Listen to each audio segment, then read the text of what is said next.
A brick of length L is placed on a horizontal floor.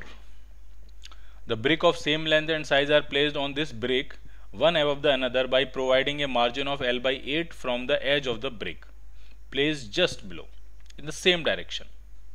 Find the correct option. ठीक है, situation पहले आप समझ लीजिए क्या है. मान लीजिए ये फ्लोर है और इसमें आपने एक ब्रिक यहाँ रखी L लेंथ की, ये L लेंथ की ब्रिक रखी आपने, और उसके ऊपर एक और ब्रिक रखी, लेकिन कितना शिफ्ट करके, L by 8. L by 8 margin के साथ आपने एक ब्रिक और रख दी यहाँ पे, आइडेंटिकल ब्रिक्स हैं. फिर उसके ऊपर एक और रखी आपने L by 8 मार्जिन के साथ. इस तरह की सिचुएशन, और इस तरह से आप रखते चले जा रहे हो. तो क्वेश्चन ये पूछा जा रहा है कि कौन सी ब्रिक फॉल हो जाएगी. जैसे आपने 3 रखी, फिर 4 रखी, फिर 5 रखी, तो एक टाइम ऐसा आएगा जब जैसे ही आप एक नई ब्रिक रखोगे वो पूरा सिस्टम गिर जाएगा, ओवरटर्न हो जाएगा.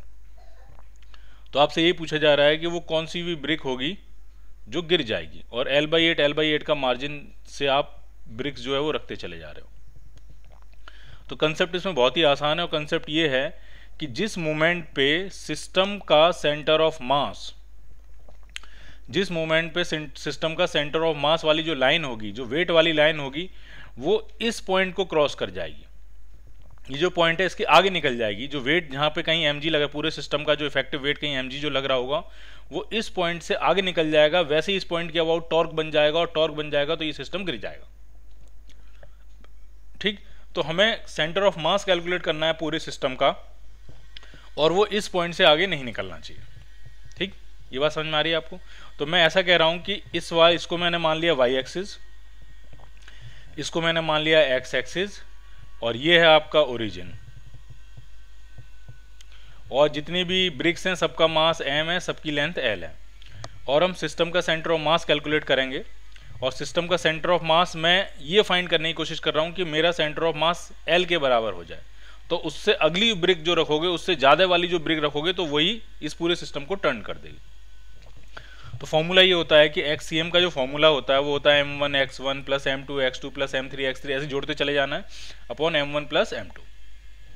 तो कितने टर्म हमें जोड़ने पड़ेंगे वो हम देखेंगे. ठीक है, तो आराम समझते जाइए. पहला है m1, और इसका जो XCM है वो इसके सेंटर में होगा, और वो होगा L by 2, प्लस दूसरी ब्रिक का मास भी m होगा, और उसका XCM कितना आगे शिफ्ट हो गया होगा. सिंस ये ब्रिक L by 8 आगे शिफ्ट कर रही है, तो इसका सेंटर ऑफ मास भी L by 8 आगे शिफ्ट हो गया होगा, तो ये होगा L by 2 plus L by 8. इसी तरह से तीसरे ब्रिक का जो आएगा वो आएगा m times L by 2 plus 2 times L by 8. और इसी तरह से ये पैटर्न बनता चला जाएगा अपॉन जितना भी टोटल मास होगा. अगर n ब्रिक्स आपने अटैच करी हैं तो नीचे क्या लिखेंगे हम, nm. अब जरा समझने की कोशिश करते हैं ये पैटर्न किस तरह से डेवलप हो रहा है. देखिए, XCM m जो है वो सारे कॉमन लेके, सारे m जो कॉमन लेके वो इसे m से कैंसिल आउट हो जाएंगे, तो नीचे सिर्फ बचेगा n. ऊपर क्या आ रहा है, तो ऊपर अगर ये ऊपर n टर्म्स हैं तो n टर्म्स तो आपके L by 2 आ जाएंगे, प्लस L by 8 का पैटर्न कैसा है. तो L by 8 का पैटर्न, पहला टर्म, पहले वाले में तो कोई भी टर्म L by 8 का आया नहीं, दूसरे वाले में एक टर्म L by 8 का है, तीसरे वाले में 2 टर्म L by 8 का है, इस तरह से आया. तो L by 8 plus 2 times L by 8 plus 3 times L by 8, और ये n-1 टर्म्स होंगे, क्योंकि पहले टर्म में कोई L by 8 का टर्म नहीं आया, तो ये आएगा n-1 times L by 8. Clear. XCM हम जानते हैं, XCM आपका L के बराबर है, तो XCM को L रखेंगे, इस n से इधर मल्टीप्लाई कर देंगे, तो ये आ रहा है NL is equal to n times L by 2 plus L by 8. अगर हम कॉमन लेंगे तो ये आपका एक सिंपल नेचुरल नंबर्स का सम आ रहा है, 1 प्लस 2 प्लस 3 प्लस कहाँ तक, n-1 तक. तो ये जो समेशन होता है सिग्मा n, जिसको हम बोलते हैं कई बार कि 1 प्लस 2 प्लस 3, इस तरह से जो होता है वो आपका होता है n प्लस 1 अपॉन 2.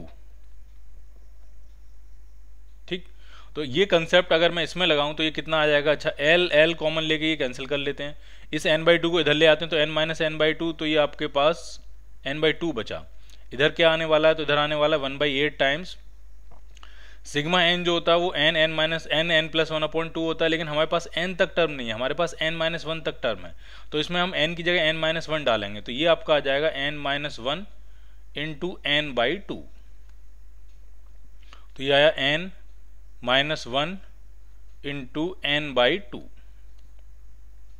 तो ये n बाई टू से ये n by two cancel out हुआ और 8 को इधर पहुंचा देते हैं तो ये आ गया 8 is equal to n minus 1। तो जो n आया वो कितना आया, वो आपका 9 आया, यानी 9 ब्रिक तक, ठीक है, 9 ब्रिक तक जो है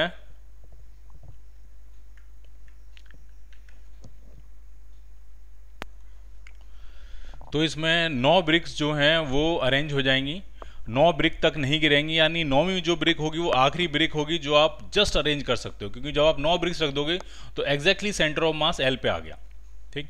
और 9वीं के बाद जैसे ही आप 10वीं ब्रिक रखोगे तो ये गिर जाएंगी, और जब 10वीं गिरेगी तो साथ में अपने साथ 9वीं को भी ले जाएगी, क्योंकि 9वीं जो थी वो जस्ट इक्विलिब्रियम में थी, ठीक है। 8वीं बच सकती है, सिस्टम अगर ज़्यादा डिस्टेबलाइज हुआ तो 8th भी गिर सकती है, ठीक है। लेकिन ये पक्का है कि 10th गिरेगी तो 9वीं को थोड़ा शिफ्ट करेगी, और 9वीं का थोड़ा सा एंगल टिल्ट होगा तो 9th भी गिर जाएगी, क्योंकि वो जस्ट इक्विलिब्रियम वाली स्टेट में थी। 8th गिर भी सकती है, नहीं भी गिर सकती, वो डिपेंड करेगा कि सिस्टम आपका कितना ज़्यादा स्टेबल है, ठीक। तो इसके चारों आंसर गलत हैं।